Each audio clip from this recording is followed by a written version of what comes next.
दोस्तों भिंडी की भुजिया बिल्कुल आसान तरीके से भिंडी धोकर हमने कट कर लिया था और उसी में प्याज भी कट कर लिया था, उसी में आलू भी, सबको तेल में हमने डाल दिया कढ़ाई में। इसको हम बराबर से चलाते रहेंगे। थोड़ा हल्दी पाउडर, स्वाद अनुसार नमक,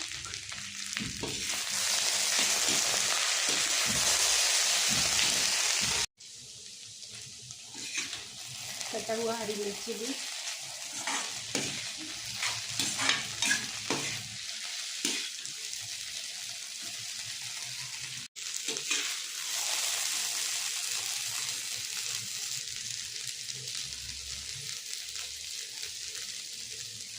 गैस को बंद। भुजिया हमारा बन गया।